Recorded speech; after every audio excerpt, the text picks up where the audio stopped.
სტრესი არის ძალიან პირობითი, ინდივიდუალური და ფარდობითი, თქვათ ადამიანს, თქვათ ღრმა ფინანსური კრიზისის ისადარდებს, მეორე ადამიანს შეიძლება ფინანსური პრობლემა არ ქონდეს, ძალიან შეძლებულ იყოს, მაგრამ მისთვის სტრესი სხვა რაღაც იყოს.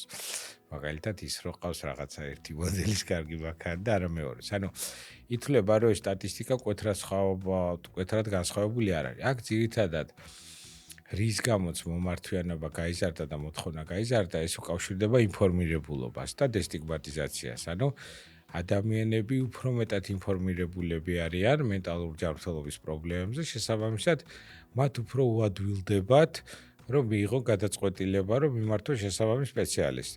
და სხვა შორის ამ მხრივ საქართველოში ძალიან დიდი პროგრესი ვაქვს და შეიძლება რაღაცა პირობითად ევროპის ქვეყნები რო ვიყოთ, ლიდერიც კი ვიყოთ, იმიტომ რომ საკმაოდ მკვეთრად არის ბოლო წლებში განსაკუთრებით შემცირებული სტიგმა და მომართვიანობა, ანუ ძალიან გაზრდილია ზუსტად ამ მაღალი ინფორმირებულობის და სტიგმის შემცირების ფონზე და აი თქვენი გადაცემაც ახლა ამას ემსახურება, ხო, ჩვენ რომ ადამიანებს ვაძლევთ სწორ ინფორმაციას, ეს როგორც აღარ აღნიშნე, მათ უადვილებს, რომ მიიღონ სწორი გადაწყვეტილება და ეს გადაწყვეტილება მიიღონ ასევე არა მარტო სწორი, არამედ უფრო ადვილად მიიღონ.